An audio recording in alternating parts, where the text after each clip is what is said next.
وہ P T I کہتی ہے کہ آپ ان کی بات نہیں سنتے. آپ کو انہوں نے جو شوکاز کیا اس پہ 7 نکات پر مبنی ایک انہوں نے جو آپ کی رکنیت معطل کی ہے پارٹی کی, آپ پہ چارج شیٹ بھی کی ہے, جس میں ان 7 نکات میں پارٹی آپ کو یہ کہتی ہے جناب کہ آپ نے ایک تو جو کیا کہتے ہیں جو پارٹی نے جو شوکاز کا آپ نے جواب دیا, آپ نے مطمئن نہیں کیا پارٹی کو آپ نے, اور آپ نے کوئی ایسی جو ہے اس میں آپ جسٹیفائی نہیں کر سکے اپنے بیانات کو, اس سے پارٹی کو نقصان پہنچا. دوسرا وہ کہتے ہیں آپ کو 4 بار کور کمیٹی نے وارننگ جاری کی آپ کے کنڈکٹ کے بارے سے, لیکن آپ نے پھر بھی اس کو ہوا میں اڑا دیا.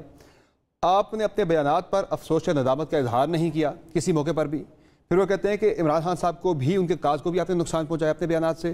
پھر کچھ ایسی شخصیات سے جن سے ہم نے ملنے پہ پابندی لگائی, آپ ان سے ملے جا کے. اور پھر آخری وہ یہ کہتے ہیں کہ خان صاحب نے بھی آپ کی کونسلنگ کی, پھر بھی آپ نے ان کی کونسلنگ, ان کی ہدایات کو بھی آپ نے ہوا میں اڑا دیا.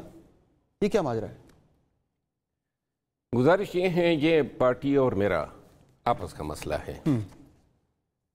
ان تمام چیزوں میں بس یہ ایک آخری بات درست ہے کہ خان صاحب نے یقیناً مجھے کہا تھا کہ پارٹی معاملات پہ یا پارٹی کے اندر اگر کسی فرد کے ساتھ اختلاف ہیں تو اس پہ میڈیا کے پہ بولنے سے پرہیز کروں, اور باقی جو ہے پھر آپ کیوں نہیں رکے؟ نہیں, میں اپنے تئیں رکا ہوں, لیکن بہرحال میں صرف مختصراً ان تمام چیزوں پہ ایک جواب دوں گا. میڈیا پہ میں بولوں گا کیونکہ میں اپنا معفی ضمیر رکھتا ہوں, اور پارٹی نے تو پابندی لگائی ہے آپ کے اوپر اس جو آپ کی نہیں وہ ٹھیک ہے نا, پارٹی کی you are banned on representing the party or the founding chairman Mr. Imran Khan on any media platform. آپ انہیں ریپرزینٹ نہیں کر سکتے, نہ خان صاحب کو نہ پاکستان تحریک انصاف. ہاں ٹھیک ہے, تو وہ اور لوگ ہیں وہ کرے, میں اپنے آپ کو تو ریپرزینٹ کر سکتا ہوں نا. اچھا, وہ میرا بنیادی انسانی. You are representing رکن قومی اسمبلی پاکستان تحریک انصاف شیر افضل مرمت. میں رکن قومی اسمبلی, میں ایک قانون دان ہوں, ایک سیاست پہ نظر رکھتا ہوں.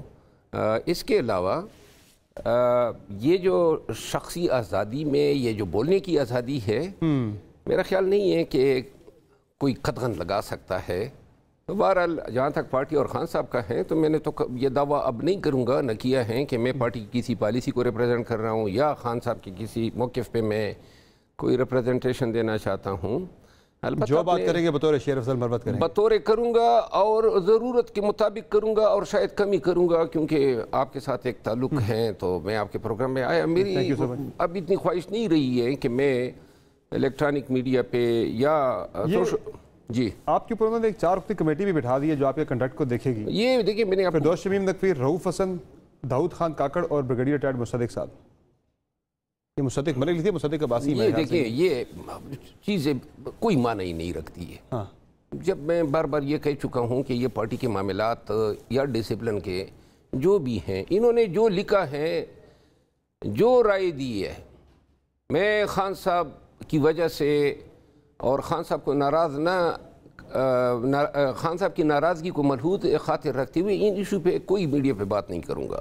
باقی جو میرا کنڈکٹ ہے اس کو صرف خان صاحب مانیٹر کر سکتے ہیں, دیٹس آل. پارٹی کے اندر یہ 4 رکنی کمیٹی مانیٹر نہیں کر سکتی. عمر ایوب صاحب نے نکالا آپ کا یہ, میرا خیال بات یہ ہے کہ اس پہ میں اپنی رائے جو ہیں وہ ود ہولڈ کرتا ہوں. اچھا, اور وہ جو آپ کے بیانات تھے پارٹی میں کچھ مافیا کی آپ نے بات کی تھی, میں آپ کو عرض کر رہا ہوں, میری یہ گزارش ہوگی تمام میڈیا پرسن سے کہ مجھ سے میرے پارٹی کے اختلافات جو ہیں نہیں, 1-2 افراد کے ساتھ جو ایک ایشو پہ میرا ہو سکتا ہے, باقی خان کے کاس پہ یا پارٹی کے کاس پہ تو کوئی ہمارا اختلاف نہیں ہے. آپ نے کچھ لوگوں کی آپ نے بات کی تھی نا کہ آپ نے کہا تھا باجوائی مافیا ہے پارٹی کے اندر, کچھ سازشی ہیں, کچھ آپ نے نام بھی لیے تھے, آپ نے کچھ نام پہلے لیے بھی تھے جب عمر ایوب کا استعفیٰ. میں نے اس وقت جو بھی کہا تھا, لیکن اب خان کے لیے میں اب ان ایشوز پہ کوئی بات نہیں کروں گا. صحیح ہے, مختصراً بالکل صحیح ہے. ہاں, اب مجھے یہ بتائیں کہ غائب کہاں رہے ہیں آپ پچھلے کوئی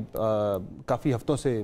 پاکستان میں تو بڑی سیاسی بھونچال تھا, بڑی یہاں پہ جو ہے نا سیاسی گہما گہمے تھی, اور آپ ملک سے باہر کہیں تھے, آپ غائب رہے. آپ کافی بالکل منظر یعنی سیاسی منظرنامے سے آپ ذرا غائب رہے. میں تھوڑا سائٹ پہ ہوا ہوں, اور میرا خیال ہے کہ ہماری پارٹی کی قیادت بھی یہ ذرا چاہتی تھی کہ میں سائٹ پہ ہو جاؤں, اور ابھی بھی میں اپنے آپ کو سائٹ پہ ہی رکھنا پسند کروں گا, ماں سوائے اس کے کہ اگر کوئی جلسے جلوس احتجاج کی کوئی کال ہو جاتی ہے جس کی میری خواہش ہے اور ورکرز کی بھی خواہش ہیں, تو میں اس میں اپنا حصہ ڈالنے کے لیے ہر وقت پارٹی کی میری افسردہ ہیں، نالاں ہیں پارٹی سے، یا کوئی شکوہ، کوئی شکایت، نہیں افسوس، کس چیز کوئی کا ملال کہ یہ آپ نے جو پارٹی کے الیکشن کیمپین میں آپ نے جان ڈالی، اس کے بعد آپ کے ساتھ یہ سلوک ہوا سارا؟ میرے لیے یہ سلوک یا اس سے بدرجہ بدتر سلوک کوئی معنی ہی نہیں رکھتا ہے.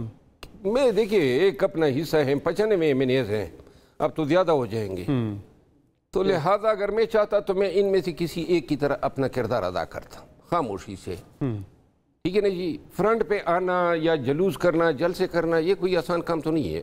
میں کوئی نالا نہیں ہوں، ان کی اپنی ثوابدید ہیں، انہوں نے یہ پسند کیا ہے، پارٹی کو اس سے فائدہ ہوتا ہے نقصان ہوتا ہے وہ خود ہی اس کا احاطہ کریں. لیکن جہاں تک میری ذات کا تعلق ہے، میرے لیے سیاست میں آنا جو ہے وہ قانون کی حکمرانی کے لیے تھا، بنیادی انسانی حقوق کے تحفظ کے لیے تھا. مایوس ہوئے آپ کس سے؟ سیاست میں آ کے جو آپ کا پرپس تھا، وہ آپ تو خود جو ہے وہ سیاست کا شکار ہو گئے. نہیں، یہ دیکھیں یہ انسانی رویے ہیں، یہ سیاست تو میں اس کو نہیں کہوں گا.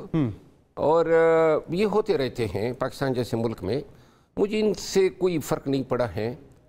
وہ بھی ہمارے جو میرے مخالف ہیں پارٹی کے اندر، وہ بھی ہمارے دوست ہیں پارٹی میں، انہوں نے بھی تکالیف برداشت کی ہے اور سفر کیا ہے.